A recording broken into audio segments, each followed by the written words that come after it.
네, 오늘은 에베소서 2장 14절, 15절 말씀을 공부하겠습니다. 먼저 한 목소리로 같이 읽겠습니다. 시작.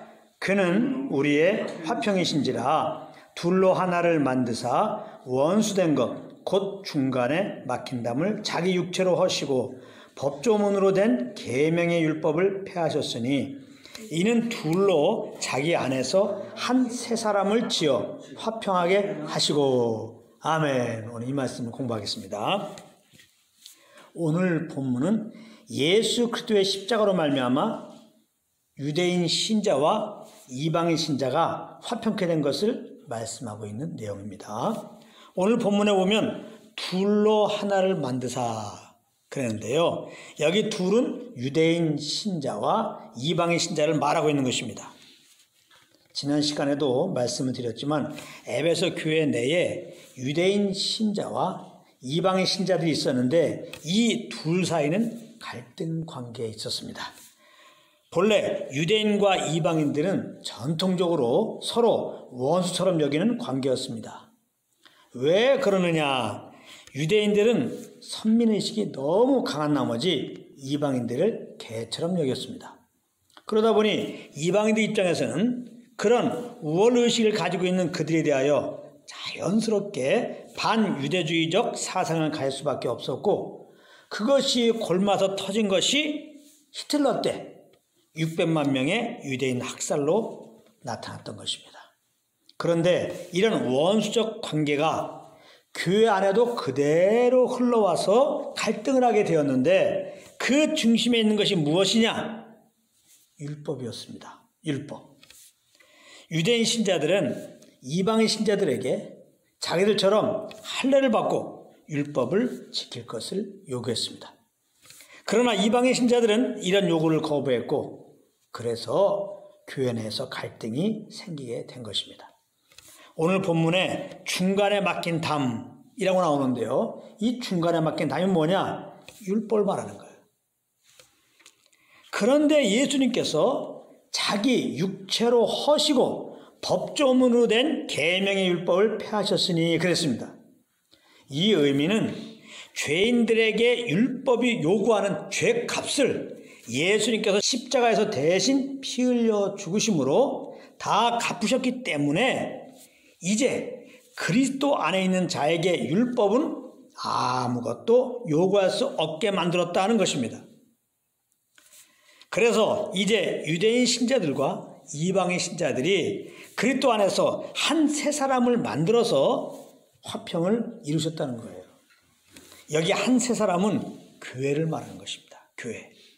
그래서 예수 이름으로 모이는 주님의 몸된 교회 안에서는 이제 어떠한 막힌 담이 없고 오직 예수 그리스도의 화평만이 넘쳐야 하는 것입니다.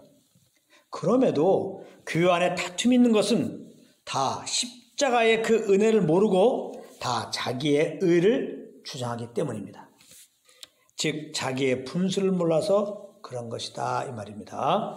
유대인 신자들도 그랬던 거예요. 사실 하나님께서 유대인들에게 율법을 주신 것은 지키라고 주신 것이 아니라 죄를 깨닫게 하기 위함이었습니다. 로마서 3장 20절입니다. 그러므로 율법의 행위로 그의 앞에 의롭다 하심을 얻을 육체가 없나니 율법으로는 죄를 깨달음이니라. 분명히 말씀했잖아요. 율법으로는 죄를 깨달음이니라. 그래서 구원의 필요성을 깨닫고 그리스도께 나와서 의롭다함을 얻게 하려고 말입니다. 그런데 유대인들은 이 진리에 대하여 눈이 멀어서 결국은 자기들도 이방인들처럼 율법에 의하여 멸망당할 존재임을 알지 못하고는 이방인들을 개처럼 여겼던 것입니다. 자기의 분수를 모르기는 유대인 신자들도 마찬가지였습니다. 구원을 받았어도 사람은 여전히 연약하기 때문에 율법을 지킬 수가 없는 것입니다. 그럼에도 그들은 자기의 분수를 모르고 이방인 신자들에게 완전한 구원에 이르려고 한다면 율법을 지켜야 한다고 했던 것입니다. 그런데 안타까운 것은 요즘 이방인 교회 내에도 이런 다른 복음이 선포되고 있다는 것입니다. 물론 믿는 자들의 삶은 율법의 계명을 어기는 삶이 되면 안 되는 것입니다. 이거 잘 들으세요. 그러나 이 말은 결코 율법을 지키라는 말이 아닌 것입니다. 다시 말하지만 우리는 연약하여 율법을 지킬 수가 없습니다. 그러면 어떻게 율법의 계명을 어기지 않는 삶을 살 수 있을까요? 그것은 내가 율법을 지키려고 하는 노력을 멈추고 우리 안에 오셔서 우리 인도하시는 성령의 인도함을 따라 사는 것입니다. 그러할 때 율법의 요구를 이루는 삶을 살 수 있는 것입니다. 로마서 8장 4절입니다. 육신을 따르지 않고 그 영을 따라 행하는 우리에게 율법의 요구가 이루어지게 하려 하심이니라. 할렐루야. 율법이 요구하는 것은 무엇입니까? 사랑입니다. 사랑이 율법의 완성이라 이 말입니다. 우리 삶 가운데 우리를 사랑하신 예수님의 그 사랑이 나타나는 길은 오직 성령을 따라 행하는 것 외에는 없는 것입니다. 그러므로 우리는 예수님으로 모일 때마다 항상 예수 그리스도를 바라봐야 되는 것입니다.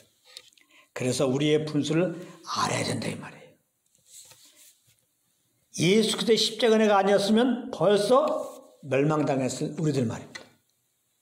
지금도 예수 그리스도의 그 보혈의 공로가 아니면 하나님께 담대히 나갈 수가 없는, 결코 죄에서 자유할 수 없는 존재임을 알아야 한다 이 말이에요.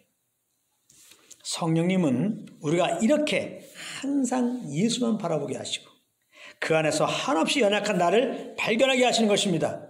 그래서 예수 그리스도의 십자가 은혜와 사랑을 더 깊이 알고 그 사랑으로 형제를 보아서 더 이상 우리가 둘이 아니라 막힌다함이 없이 하나가 된 것을 알도록 말입니다. 그러므로 우리가 모일 때마다 예수 그리스도만 바라보기 원합니다. 그 예수 그리스도를 바라보며 정말 우리는 너무나 연약한 존재였던, 죄덩어리의 존재였던 것들을 알게 하시고 정말 예수 그리스도 안에서 우리가 하나 되도록 인도하시는 성령의 인도함을 따르기 원합니다. 이런 은혜가 저희들과 예수 이름으로 모이는 전 세계 모든 교회들 가운데 넘치기를 우리 주 예수 그리스도 이름으로 축복합니다.